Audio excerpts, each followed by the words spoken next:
What is up, Houston service business owners, locals only? Today I'm going to be talking about why 300 local followers will always beat 100,000 random followers for a local service business owner.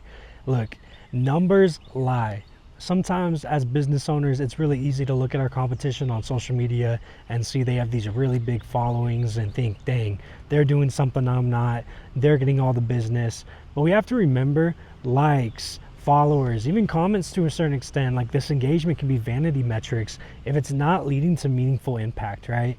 I was talking to my client who does demolition, and he was talking about how his videos were doing really well, but he was getting no jobs. He was getting like 20,000 views on organic pieces of content, but he was noticing the followers were other contractors, other demolition guys, people in his industry who wanted to follow and see him do things in his industry because they could relate, right? Just because it's getting a lot of views and engagement didn't mean it was getting views and engagement from the right people. He didn't need 20,000 views from contractors or other guys in his industry. He needed 20,000 views from homeowners, from people who have driveways that need demolition, or from businesses looking to tear down a building, right? He needed the right attention, not just any attention, okay? So yeah, 300 followers is completely different than 100,000 followers if it's the right people, right? Local service business owners, y'all do not need the world looking at you. I know it can be tempting to go national and all that, but when your shop is located in Fort Bend and you're in Harris County and you got a shop, you got like one location, a few trucks, and you serve a 10 to 20 mile radius, right? You do not need to be seen past that 10 to 20 mile radius.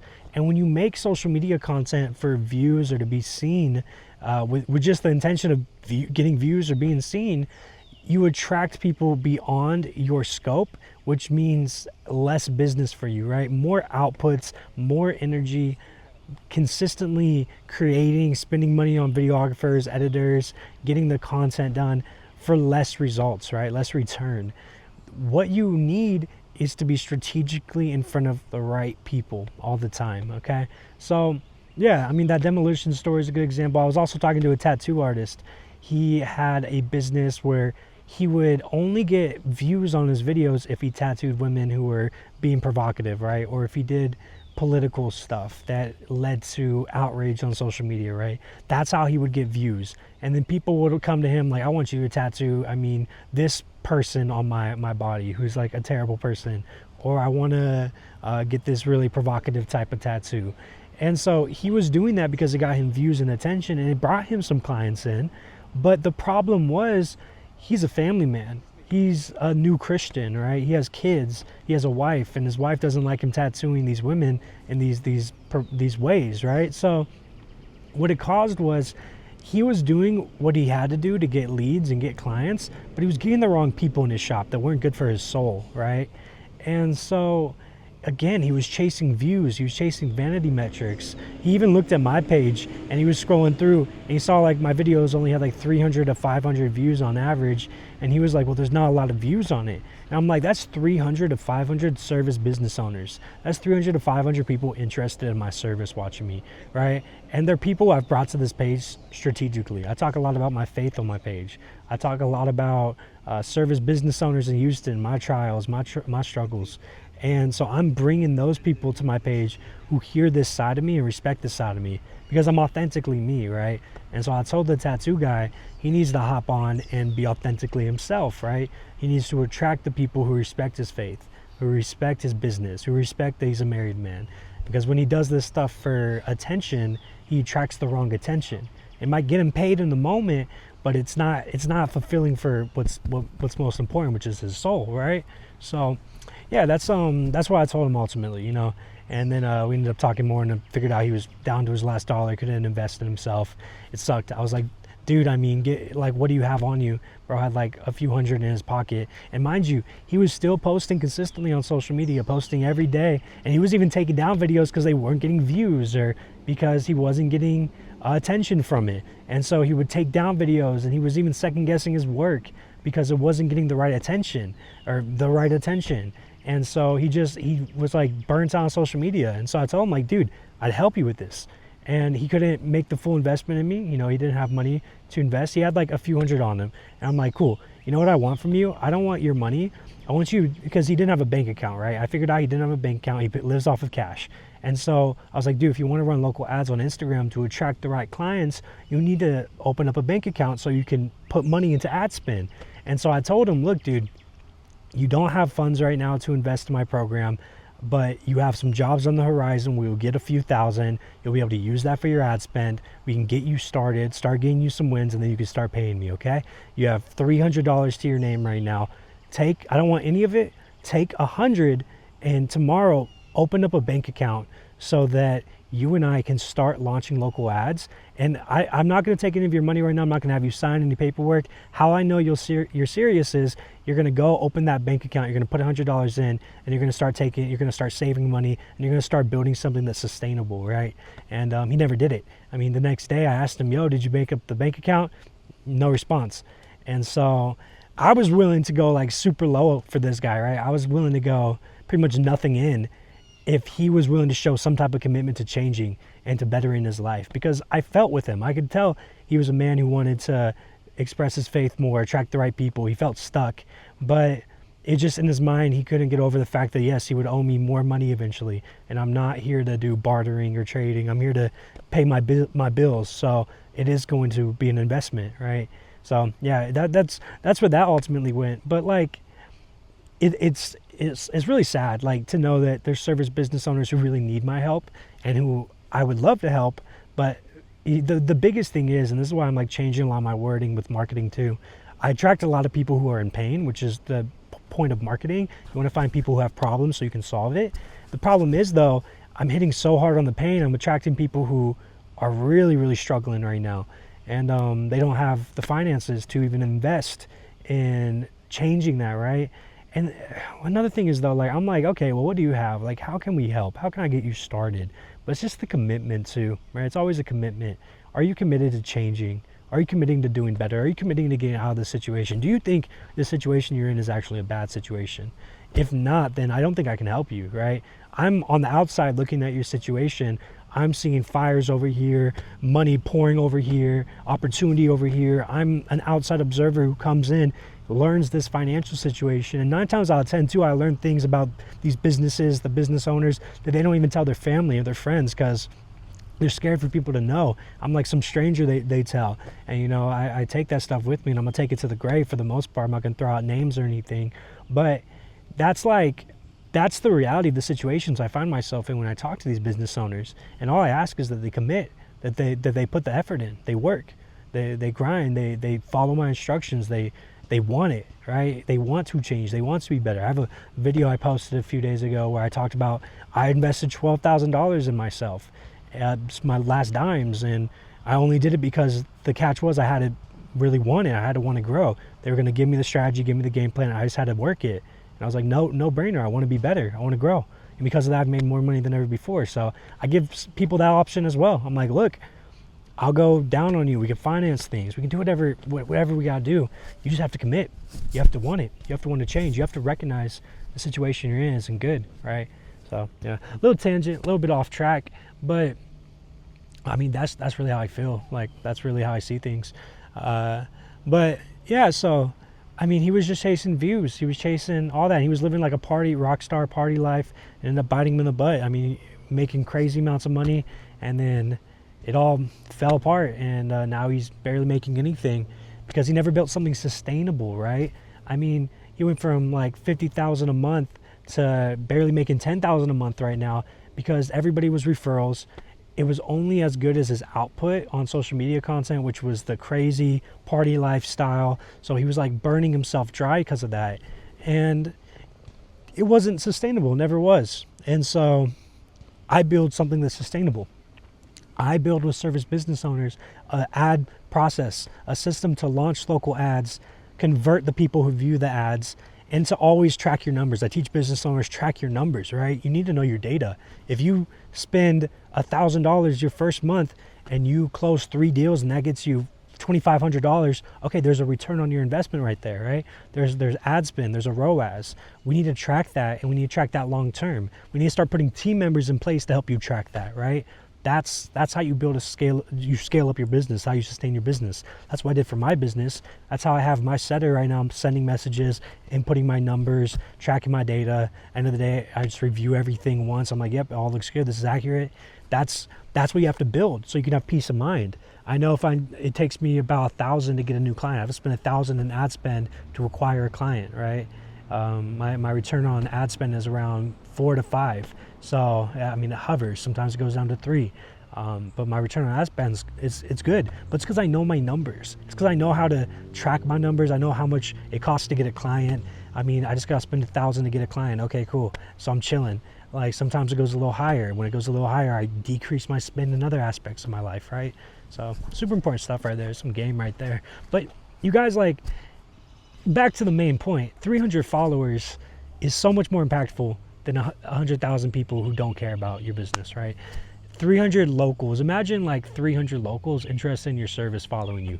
That's what I get my clients in a month, right? My clients on average get around 200 to 300 new followers per month. Those are 200 to 300 new leads who are interested in your service. Imagine 200 to 300 new people who opt into your email campaign or walk in through your front door at your shop and say, I want to learn more, right? That's what it is. And so out of that, I mean, conversions always change, depends on the sales process, the business owner's ability to close, all that. I usually help with that. I come up with frameworks and scripts. I try my best to help, but like, that's what we're talking about. That's the reality of it. So you're getting 200 to 300 people coming into your business. That's real opportunity. That's real potential money. And I talk to service business owners in like HVAC, plumbing, roofing, landscaping, car detail, and these tickets range from like the few hundreds to the few thousands. You get the right job, it could be 12,000 plus, 20,000 plus. And we're talking about just spending 1,000 ad spend to get 200, 300 people. Close one job, increase your ad spend, launch 3 more ads. Launch 3 more ads. Same ad spend price, or increase your ad spend only by 3 times. Once you know your numbers, you can do that kind of stuff, right? So yeah, but yeah, freaking, you don't need 1 million people watching your stuff. Oh, and back to the guy who was checking out my page. Yeah, he saw like I had like only 300, 500 views. I'm like, yeah, those are 300, 500 locals. People that want on my page, who respect me, who like me. They view my stuff. I see the same guys liking my stuff all the time. And they tell me that they want to buy soon, or like they're thinking about buying. They're future buyers. I'm trying to get them to actually buy. So hopefully the content works. But yeah, like that's what I'm building. I don't need 1 million people on my page. I don't want 1 million people on my page. I mean, if there's 1 million people in Houston who need my service, then I'll take them, right? But right now I need locals. I need Houston service-based businesses, locals only. So my page isn't designed for everybody, and your page shouldn't be either. If you're a service business owner in Houston, you need to attract people in Houston who need your service. You need homeowners. You need clients. You need whoever you need them. And you shouldn't be attracting 1 million people. Attract 500 people who actually can buy from you, who actually are interested. Maybe they won't buy now, like only 5 to 10%. I'd say like 5% of the people who come to your page from an ad campaign are ready to buy in that moment. The rest are future buyers, and then there's a small percentage too, like 20%, who are never going to buy, and we're just kind of hanging out. That's just like the marketing statistic reality of it, right? 5% are ready to buy, 20% are never going to buy, and they're just always going to be in the I'm shopping around mode. And then the rest are future buyers who haven't made their mind up and are still looking to make a decision. And so your content needs to nurture them to making that decision, right? If you're not present consistently in front of these people, they are not going to buy from you because they're thinking about buying from you. And if you're not constantly shifting their mindset, giving them offers, being present, then the large majority of your base isn't ever going to be activated, right? A little fact right there. Don't know why I got onto that topic, but you need to be shifting people's mindset. You need to be making social media content if you're not. But yeah, so that's essentially why 300 followers doesn't mean anything. Bro. Okay, I got a little message. But yeah, that's 300 followers. I would rather have a small local base that can actually buy from me than a bloated vanity metric filled following that makes my ego feel good, right? You know, service business owners, stop chasing virality, stop chasing the trends and all that. Just be authentic, make content for your community. A lot of people want to go and change the world, but they don't clean out their closet, right? A lot of people want to jump. I see this a lot with Christianity, right? My cross make me all sweaty, but got a little cross sweat. But a lot of people, when they're new Christians, they like to then take the word and try to go reach the world, right? That's a lot of people's instinct is, I have scripture, I'm gonna go tell the world about my faith, I'm gonna go proclaim the name of Christ to the whole world. And they completely ignore their neighborhood. They completely ignore the people down the street, right? They start to try to make social media content, like new Christians. They start to make social media content where they read Bible verses and try to reach everybody and go trending as like a new Bible scholar or whatever. But they don't actually help their community, right? So we apply that to service-based businesses too. Like, you do not need to be helping people in Minnesota if you're a Houston service business. And so your content should never even touch Minnesota. It should never be going viral. It should stay in Houston where you can talk to the people who need you, right? So that's how I see it. And I apply that to my Christianity too. Like, I don't go around trying to tell people in Utah how to live their life. I stick to Houston. I stick to my church, my neighborhood, my friends, my family. I talk to them about Christianity because they're people I can actually have an impact on. By the life I live, I can influence others. And mainly people around me, right? My social media isn't designed to be for the world. My social media is designed to be for the people who are near me, who I can actually meet, go get a coffee with. And that's how your business should be too. That's how your social media should be too. So yeah, service business owners, that's it for this video. It's my longest video so far, 16-minute video. I hope this brought you a ton of value.